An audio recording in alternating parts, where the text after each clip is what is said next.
الحمد لله إن الحمد لله نحمده ونستعينه ونستغفره ونعوذ بالله من شرور أنفسنا ومن سيئات أعمالنا من يهدي الله فلا مضل له ومن يضلله فلا هادي له وأشهد أن لا إله إلا الله وأشهد أن محمدا عبده ورسوله وأشهد أن لا إله إلا الله وحده لا شريك له وأشهد أن محمدا عبده ورسوله صلى الله على محمد وعلى آله وأصحابه أجمعين.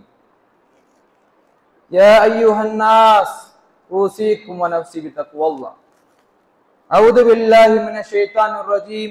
بسم الله الرحمن الرحيم. يا أيها الذين آمنوا اتقوا الله حق تقاته ولا تموتن إلا وأنتم مسلمون. இவ்வுலகை படைத்து பராமரிக்கின்ற ஏக இறைவனுக்கு அனைத்து புகழும் உரித்தாகட்டும்.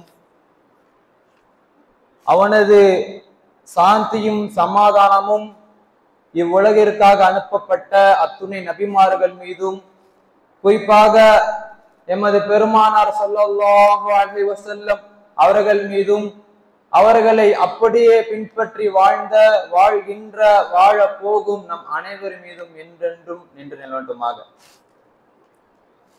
அல்லாஹ் தஆலா இந்த மனிதனுக்கு ஏராளமான விஷயங்களை, ஏராளமான அற்புதங்களை கொடுத்திருக்கின்றான். அதை முழுவதுமாக பேச வேண்டுமானால் அது இந்த பொழுது போதாது.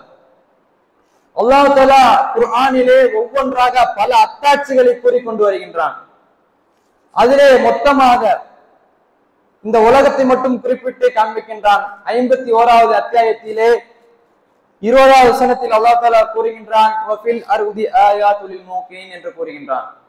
உறுதியாக நம்புபவர்களுக்கு பூமியில் பல சான்றுகள் உள்ளன என்பதை அல்லாஹ் தஆலா கூறுகின்றான். நாம் நினைத்து பார்க்க வேண்டும், இறைவனின் அத்தாட்சியை காண்பதற்கு நாம் எத்தனை பேர் முயற்சி செய்திருக்கின்றோம் என்பதை சிந்தித்து பார்க்க வேண்டும். அதை தொடர்ந்து அடுத்தபடியாக அல்லாஹ் தஆலா கூறுகின்றான், வஃபி அன்ஃபுசிக்கும் அஃபலா துப்சிரூன். ஏன் உங்கள்கிட்ட கூட இருக்கு, நீங்க அதை பார்ப்பது இல்லையா, உங்களுக்கு அது புலப்படுவதில்லையா என்று அல்லாஹ் தஆலா கேட்கின்றான். பாருங்கள், மனிதனுக்கு உடலில் ஏதோ சிறு கோளாறு ஏற்பட்டால், ஏதோ பிரச்சனைகள் ஏற்பட்டால் மருத்துவமனை செல்வது என்பது இயல்பு. ஆனால் இன்றைய காலத்திலே அது எவ்வளவு உயர்வை பெற்றிருக்கின்றது. ஒரு மனிதனுக்கு தலையிலே பிரச்சனை என்றால் அதற்கு ஒரு மருத்துவமனை என்றும், ஒரு மனிதனுக்கு குடலில் பிரச்சனை என்றால் அதற்கு தனி மருத்துவமனை என்றும், ஒரு மனிதனுக்கு இதயத்தில் பிரச்சனை என்றால் அதற்கு தனி மருத்துவமனை என்றும் ஒவ்வொன்றுக்கும் ஒவ்வொன்றாக பிரிந்திருக்கின்றது. இந்த மூளை மட்டும் எடுத்துக்கொண்டால் பாருங்கள், இந்த மூளையை 3 பகுதியாக பிரிகின்றது. முதலில் முன்பக்க மூளை, இரண்டாவது சிறுமூளை, மூன்றாவது மூளை தண்டு என்று 3 பிரிவாக பிரிகின்றது. இதற்கு 12 நரம்புகள் செல்கின்றது. இன்னும் அல்லாஹ் தஆலா நாம் சிந்திப்பதற்கு நியூரான் என்னும் செல்களை அமைத்திருக்கின்றான்.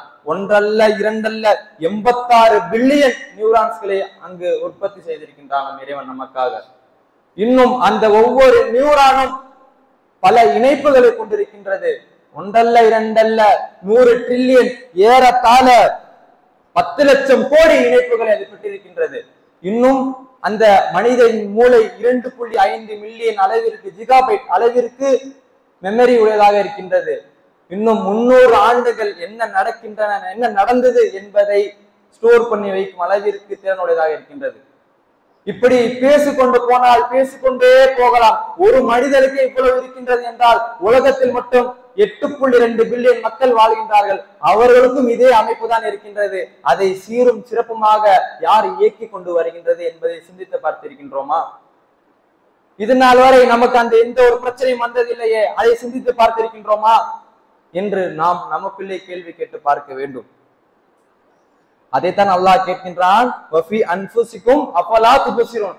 வெளியெல்லாம் போறது இல்ல, உங்க இடத்திலே இருக்கு, அதை நீங்க பார்க்கிறது இல்லையா என்று அல்லாஹ் தஆலா நம்மை பார்த்து கேட்கின்றானே. நம் உடலை பற்றி நாம் எத்தனை பேருக்கு தெரியும் என்பதை நாம் இந்த இடத்திலே பதிவு செய்ய வேண்டும். இன்னும் இங்கு மனிதனுக்குள் இருக்கும் விஷயங்களை பேசினால் ஏராளமாக இருக்கின்றது. குறிப்பாக 2 விஷயங்களை பேச வேண்டுமானால் மனிதனுக்குள் தோன்றும் உணர்ச்சியும் மனிதனுக்குள் தோன்றும் அந்த சிந்தனை ஆற்றலும் தான். பாருங்கள், இந்த உணர்ச்சி திறன் என்பது மனிதனுக்கு எளிதாக தோன்றக்கூடியதாக இருக்கின்றது. நாம் முதலில் புரிந்து கொள்ள வேண்டும், உணர்வு வேற, உணர்ச்சி என்பது வேற. உணர்வு என்பது இந்த பசி, குளிர், வெப்பம் இதெல்லாம் உணர்விலே அடங்கிவிடும். ஆங்கிலத்திலே ஃபீலிங்ஸ் என்பார்கள். உணர்ச்சி என்பது எமோஷன். நம் கோபம், விரக்தி, பகைமை இதெல்லாம் உணர்ச்சியில் வந்துவிடும். மனிதர்களை எளிதாக இயக்கக்கூடியது இந்த உணர்ச்சிகள். இன்னும் குறிப்பாக சொல்ல போனால் இளைஞர்களை இயக்குகின்றது, எளிதாக இயக்குகின்றது இந்த உணர்ச்சி என்னும் பண்பு. நாம் இந்த உணர்ச்சிகளை கையில் எடுத்தோமையானால் நமது வாழ்க்கை தவறான பாதையில சென்றுவிடும். இந்த உணர்ச்சியை நாம் கைவிடவில்லை என்றால் நமது வாழ்க்கை எங்கு சென்று கொண்டிருக்கின்றது என்பது நமக்கே தெரியாத அளவிற்கு இருக்கும். பாருங்கள், இன்றைய காலத்தில் இளைஞர்களது நிலைமை எங்கு இருக்கின்றது என்றால் அரசியல் பேச்சுக்களுக்கும் ஆவேசமான ஆக்ரோஷமான பேச்சுக்களுக்கும் தனது உணர்ச்சிகளை கட்டவிழ்த்து விடுகின்றார்கள்.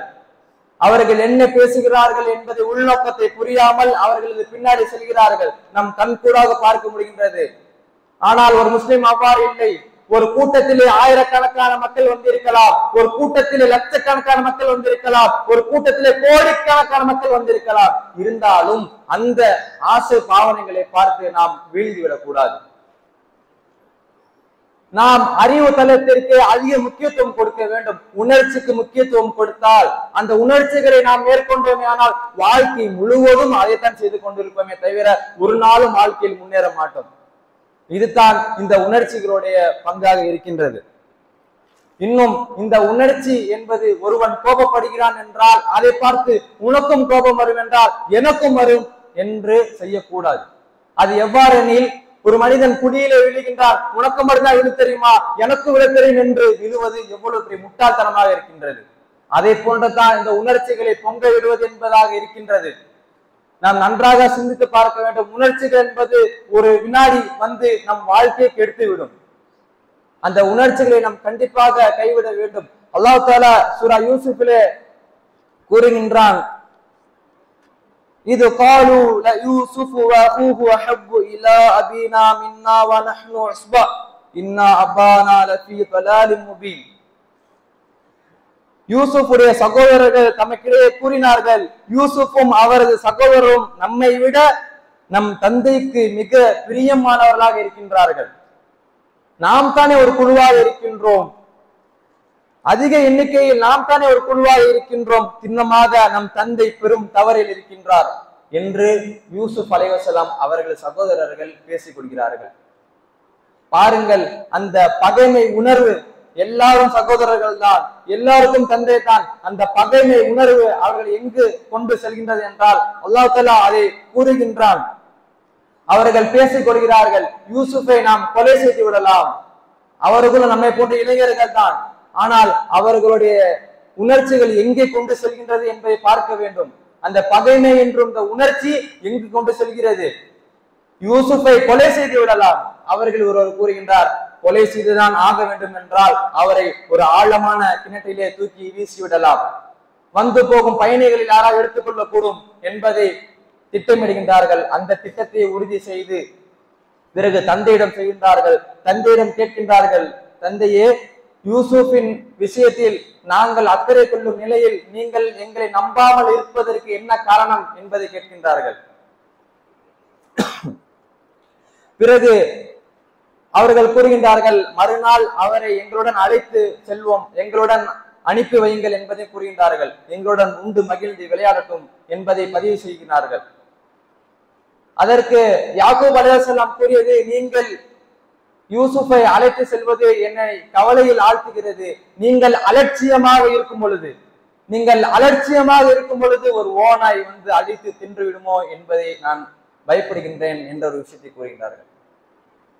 அதற்கு அந்த சகோதரர்கள் கூறினார்கள், தந்தையே, நாங்கள் ஒரு குழுவாக இருக்கின்றோம், நாங்கள் ஒரு குழுவாக இருக்கும் பொழுது ஒரு ஓநாய் வந்து தின்று விடுமானால் நாங்கள் எதற்கு, ஒன்றுத்துக்கு உதவாதர்கள் என்று விஷயத்தை பதிவு செய்கின்றார்கள்.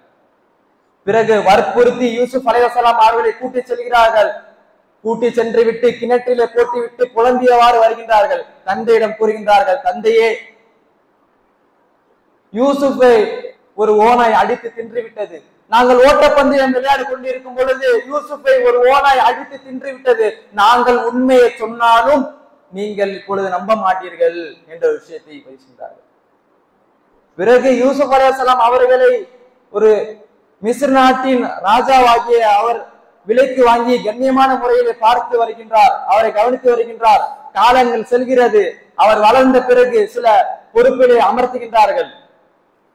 அந்த பொறாமை கொண்ட சகோதர நிலைமை எவ்வாறு இருந்ததெனில், யூசுப் அலைஹிஸ்ஸலாம் அவர்களது உயரத்தை பார்த்தும் யாக்கூப் அலைஹிஸ்ஸலாம் யூசுப் அலைஹிஸ்ஸலாம் அவருடைய தந்தை அவர்களது பொறுமையை பார்த்தும் அங்கு ஒரு அற்புதம் நிகழ்கின்றது. அதை பார்த்தும் அவர்கள் அச்சம் கொள்கின்றார்கள், கதற ஆரம்பித்து விட்டார்கள். தந்தையே, நாங்கள் தவறெழுப்பி விட்டோம், எங்களுக்காக நீங்கள் பாவ மன்னிப்பு கேட்பீராக என்பதை, இறை அஞ்சுவீராக என்பதை கூறுகின்றார்கள். பாருங்கள், இந்த உணர்ச்சியின் காரணமாக எவ்வளவு தூரம் சென்றிருக்கின்றது. அதுவும் அப்பொழுது அவர் உணரவில்லை என்றால் வாழ்க்கை முழுவதும் அதே தான் இருந்திருக்கும். அவர் இன்மையிலும் சரி மறுமையிலும் சரி கஷ்டத்தை தவிர வேறு ஒன்றும் அவருக்கு இருந்திருக்காது. அப்போ அந்த உணர்ச்சி என்ற பண்பு எங்கு அவர்களை ஒரு கூட்டமாக இருந்தாலும் அந்த உணர்ச்சி என்ற பண்பு எளிதாக கெடுத்துவிடக்கூடியதாக இருக்கின்றது. நாம் அந்த உணர்ச்சி என்ற பண்பை, உணர்ச்சி அந்த கைவிட்டு மாறாக அறிவு தளத்திலே கால் வைக்க வேண்டும். இந்த உணர்ச்சி என்பது மனிதனை வாழ்க்கைக்கு மிக கெட்டதாக இருக்கின்றது. ஒரு மனிதன் எப்போது உணர்ச்சிக்கு முக்கியத்துவம் கொடுக்கின்றானோ வாழ்க்கை முழுவதும் அதை போன்றதான் அமைந்துவிடும். மக்களிடம் கோபமாக நடந்து கொள்வதும், மக்களிடம் விரக்தியுடன் நடந்து கொள்வதும், இருமுக விளையாட்டுகளும் இப்படியே அவனது வாழ்க்கை சென்றுவிடும். ஆனால் இஸ்லாம் அவ்வாறு கூறவில்லை. நாம் எதிலே கவலைப்பட வேண்டும், நாம் எதிலே கோபப்பட வேண்டும் தெளிவாக கூறுகின்றது.